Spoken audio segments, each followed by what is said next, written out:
I had a friend of B-Love and serial retweeter of my nonsense on Twitter reach out to me and say the following. This is from the Y Guy.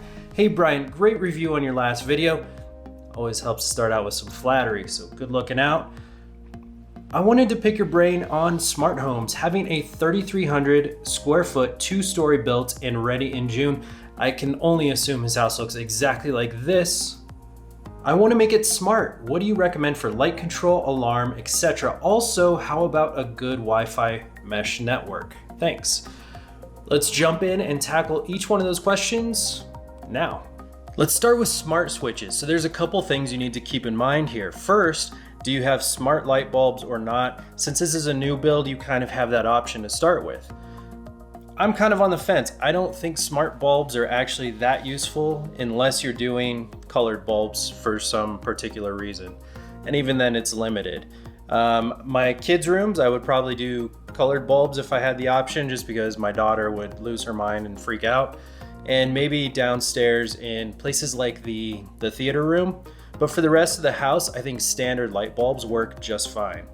So there's a couple things to keep in mind with that. I've got these Philips Hue smart switches and my Philips Hue bulbs here. Is it really necessary? No.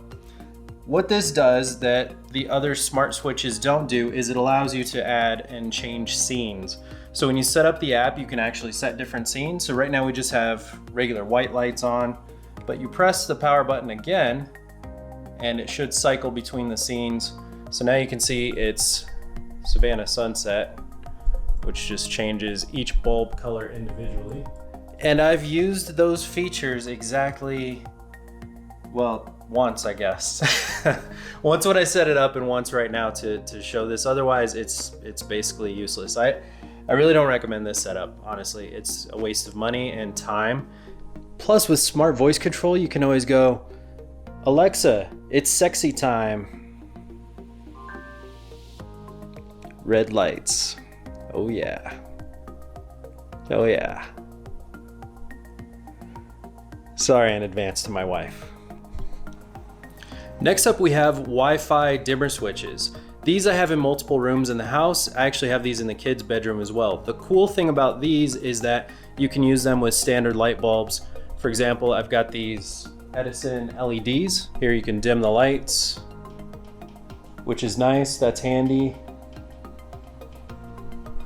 Obviously you can turn it on and off, and then it's voice control. So I can say, Alexa, turn off the dining room. So it gives you a wide range of voice controls over standard ordinary lights. So you really don't have to go with a smart bulb. You can go with standard lights, Edison bulbs, whatever aesthetically pleases you, and you can still have smart voice controls. So what about Z-Wave switches? Well, I think those are great too, and Lutron and a couple others make some really great ones. Here's the trade-offs that you're gonna have between them. The Lutrons are highly programmable, so you can set up actions and scenes. They have multiple buttons, so you could come in here and you could press, kind of like the Philips Hue, you could press a button over here and it would turn the room pink. You could press a button over here, it would dim the lights, things like that. But honestly, for me at least, that's not really necessary. It seems like kind of a waste. And that'll bring us into the next question you had, which was on Wi-Fi routers. I 100% recommend mesh network, especially with the size house you're going with. You have a 3,300 square foot house. It sounds like it's 2-floor. Modern houses, unlike this one, this was built in 1918, and so it's very broken up. They've remodeled it, but it still has these crazy walls that no Wi-Fi signal on the planet can penetrate. You're not gonna have that problem. So what I recommend is what I've got over here, which is the Google Wi-Fi mesh. I have a total of 4 mesh routers set up in the house on the various levels. And that gives me solid coverage. I've got a gigabit fiber internet connection, which is surprising because it's such an old house. But I get about 600 to 800 megabits a second on average across these Wi-Fi mesh routers. And so it's plenty fast. I was about ready to wrap up the video and Y Guy reached out to me on Twitter to ask, what about Wi-Fi 6? It's cool. It's not like I wanted to, hang out with my family tonight or anything. So why not answer that? So where is Wi-Fi 6 at this point? There are some devices on the market, they're more expensive, and there's a couple things you need to know about this. So first of all of your devices need to be Wi-Fi 6 in order to take advantage of Wi-Fi 6 routing updates and capabilities. So most devices on your network aren't going to see a speed improvement just simply by having a Wi-Fi 6 router or mesh access point. Wi-Fi 6 does allow for a theoretical maximum of 10 gigabits per second, which is a pretty significant upgrade in speed. Some devices do support this already that you may have, like the iPhone 11 and some of the newer Samsung devices, but other than that, it's pretty much not used in the industry yet. Now, in the future, I think more Internet of Things IoT devices like smart doorbells, Ring, Nest, everything else in your house probably will start to be Wi-Fi 6 supported and capable, because it does things to support longer battery life and things like that that are important to some of those devices. Now, the other thing it does, which is pretty cool, is it offers up to 40% higher throughput than Wi-Fi 5, which is now Wi-Fi 802.11ac, which is what most mesh routers use now. And the way it does this is it uses this orthogonal frequency, ODMIA. I don't remember the exact name of it, but what it does basically is it takes your Wi-Fi channel and it breaks it down into several different sub-channels, and each of those sub-channels can be used for a different device. So it's able to carry more device signals simultaneously transmitting their data over the same channel frequency that it used to before. There's also MIMO, which was the multiple in, multiple out.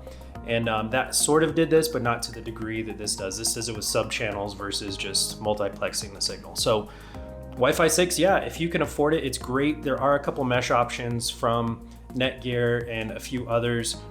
So definitely something to consider if you plan on having more Wi-Fi 6 devices on your network in the coming months. The next part of your question was home security.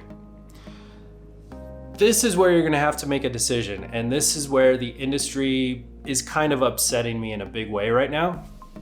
You have Amazon and Google as the two major players. Amazon owns Ring, and of course Google owns Nest. Both of those make fantastic security and camera home devices, voice assistants, everything else.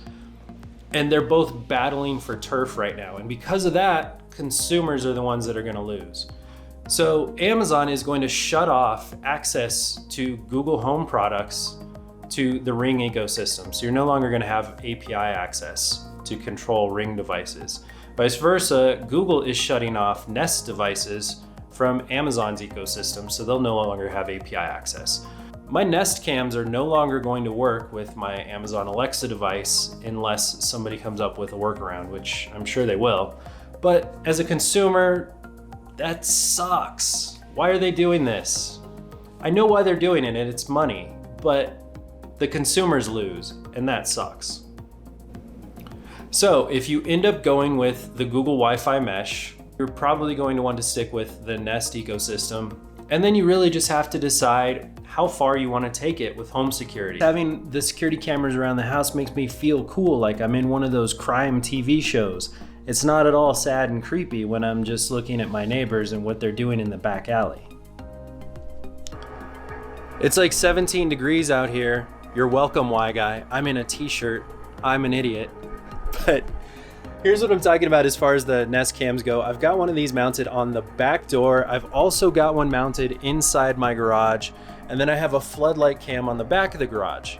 Again, these give me all the peace of mind I need. This one, as you can see, is coming right off the kitchen and covering the back sliding door. Really, for the most part, I just use my security cameras so that I know when the police are gonna raid the place so I can bounce out. The cool thing about the Nest products, and again, this is just kind of one of those Google sensibilities that they have, is they're really easy to set up. You just plug it in, mount it to the wall. It uses a magnetic mount. As you can see, you can pull this off and readjust the angle to get it just right, or do whatever you need to do. And they just make it dead simple. But honestly, you can't go wrong. And both companies also offer extensive home security systems in case you want to add things like door sensors, window sensors, things like that. Right now, I think there's a lot of fragmentation and novelty in the smart home market. And honestly, a lot of the devices just simply aren't worth having. I hope that helped you out, Y Guy. Let me know down below if I can answer any other questions. Always around to help. See you guys.